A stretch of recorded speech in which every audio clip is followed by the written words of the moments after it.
First year LLB join అయినటువంటి students అందరికీ నేను ఇప్పుడు మీకు ఒక చిన్న వీడియో చేస్తున్నాను. అది దేని మీద అంటే కేస్ కామెంట్స్ మీద. చాలామంది నన్ను అడిగారు కేస్ కామెంట్స్ ఎలా రాయాలి ఎగ్జామ్లో. మనం ఎగ్జామ్లోనే కేస్ కామెంట్స్ రాయాలన్నమాట. పార్ట్ సిలో వస్తుంది ఈ కేస్ కామెంట్. మనకి 16 మార్కులు ఉంటాయి. 4 ఇస్తారు, 2 రాయాలన్నమాట. ఒక్కొక్క దానికి 16 మార్కులు ఉంటాయి. ఈ 16 మార్కులు మనం కానీ గెస్ చేసి ఆ కేసు ఏంది అని చెప్పి రాస్తే ఖచ్చితంగా మంచి మార్కులు వస్తాయి. ఈ కేస్ కామెంట్లో 9 హెడ్డింగ్స్ ఉంటాయి. ఇక్కడ నేను రాసినట్లుగా first fact of the case, statement of fact. Second one related topic. Third one forming of issue. Fourth one answering the issue. Fifth one provisional of law, relevant case law, ratio decidendi, decision, conclusion. ఇలా 9 హెడ్డింగ్స్తో ఈ case కామెంట్ని మనం రాయాల్సి వస్తుందన్నమాట. So ఇది ఎలా రాయాలి అంటే మనకి 5 సబ్జెక్ట్స్ ఉన్నాయి కదా. 5 సబ్జెక్ట్స్కి ప్రతి సబ్జెక్టుకి పార్ట్ సిలో ఖచ్చితంగా కేస్ కామెంట్లు రాయాలి. 5 సబ్జెక్టులకి ఈ 9 హెడ్డింగ్సే కేస్ కామెంట్లో రాయాలి. అలా కాకుండా విజయ సిరీస్లో అయితే 3-4 హెడ్డింగ్సే ఇచ్చున్నారు. Provision of law, decision, conclusion అని మాత్రమే ఇచ్చున్నారు. కానీ ఇలాగ 9 పాయింట్స్ కానీ రాస్తే మంచి మార్క్స్ స్కోర్ చేయొచ్చు అనమాట. సో అసలు ఇది ఎలా రాయాలి అనే దాన్ని నేను ఇప్పుడు మీకు తెలియజేస్తాను. ఇక్కడ నేను ఫ్యామిలీ లా తీసుకున్నాను. చాలామంది ఫ్యామిలీ లా క్లాసెస్ వింటుంటారు కాబట్టి. ఇక్కడ Raja is a working in a factory and returning late at night to the home in a drunken condition, nuisance to his wife Rani. Rani wants to get the divorce advice. వాళ్ళ husband రోజు తాగి వస్తున్నాడు, ఆమెను హింస పెడుతున్నాడు అనేసి ఆమె ఏం చేస్తుందంటే ఇక్కడ డైవర్స్ తీసుకోవాలని అనుకుంటుంది. ఇక్కడ డైవర్స్ దగ్గర నేను గీత ఎందుకు గీసానంటే చెప్తాను మీకు. డైవర్స్ కోసం ఈ కేసు అనమాట. స్టేట్మెంట్ ఆఫ్ ఫ్యాక్ట్ అనే హెడ్డింగ్లో ఏం రాయాలంటే ఇచ్చిన క్వశ్చన్నే కొంచెం వరకు మనం రాసుకోవాలి ఫస్ట్ దానికి. Second one related topic. అసలు ఈ రిలేటెడ్ టాపిక్ దేని గురించి చెప్తుంది? This problem is related by A ground for divorce. అందుకే నేను ఇక్కడ గీత గీసాను. మనకు ఆల్రెడీ ఇచ్చిన కేసులోనే ఇలాగ మనం కేసు చదవంగానే అది దేనికి సంబంధించిందని అర్థమైపోతుంది. అది ఎత్తేసి మనము సెకండ్ దాంట్లో రాయాలన్నమాట. ఇక్కడ third one forming of issue. అంటే ఇచ్చినటువంటి కేసుని మనం 3 క్వశ్చన్స్ తయారు చేయాలి. Whether the Raj act can be consider as cruelty. ఇట్లాగా ఒక 3 క్వశ్చన్స్ మనం తయారు చేయాలి. ఫార్మింగ్ ఆఫ్ ఇష్యూలో 3 క్వశ్చన్స్ తయారు చేయాలి. చిన్నప్పుడు మనం ఏదైనా ఒక 10th క్లాస్లోనూ 7th 8thలోనూ ఒక 10 ఇచ్చి క్వశ్చన్స్ తయారు చేయమంటారు కదా. సో అలాగే కేసులో కూడా మనం ఫార్మింగ్ ఆఫ్ ఇష్యూలో అలాగే 3 క్వశ్చన్స్ తయారు చేయాలి. అలా 3 క్వశ్చన్స్ తయారు చేసినటువంటి వాటికి 4th one answering of the ఇష్యూలో answering to the first issue Raj act can be consider. ఇచ్చినటువంటి ఈ 3 క్వశ్చన్స్కి ఈ 4 హెడ్డింగ్లో మనం ఆన్సర్స్ రాయాలన్నమాట. ఇవి ఖచ్చితంగా గుర్తుపెట్టుకోవాలి.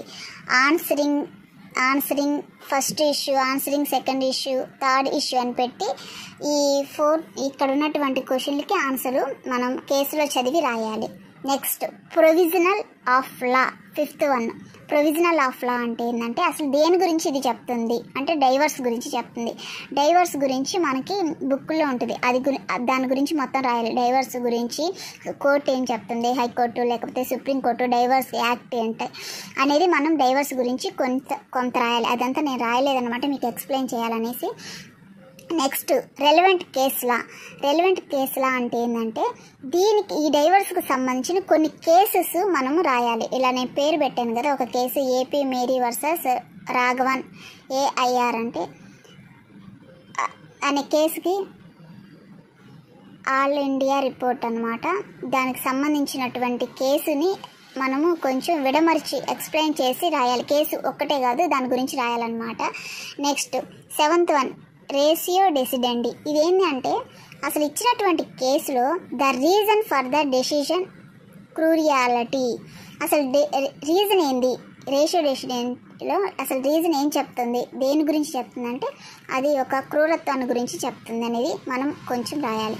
డెసిషన్, నువ్వు ఈ కేసు అంతా text. Provisional of law, 5th one.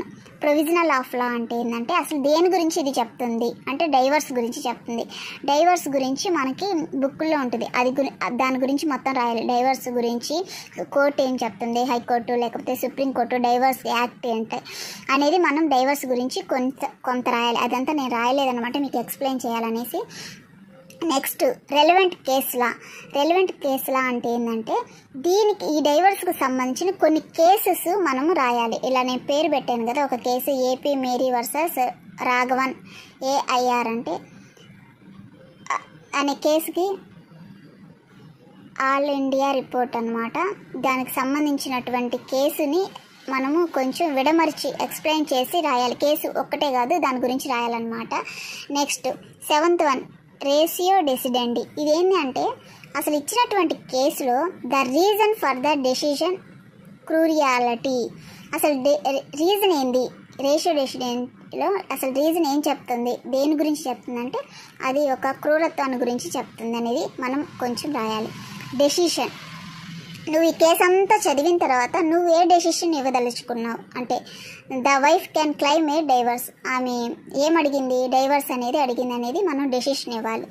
Last 9th one conclusion, అసలు కన్క్లూజన్ లాస్ట్లో కోర్టు ఏం డిక్లేర్ చేసింది అనే దాన్ని బట్టి మనము కన్క్లూజన్ ఇచ్చేసి రాయాలి. ఇలాగా 9 పాయింట్స్ రాసి ఈ కేస్ కామెంట్ని మనము రాయాలన్నమాట. మనకి ఎగ్జామ్లో కూడా బుక్లెట్ ఇలాంటి లైన్స్తోనే ఇస్తారు.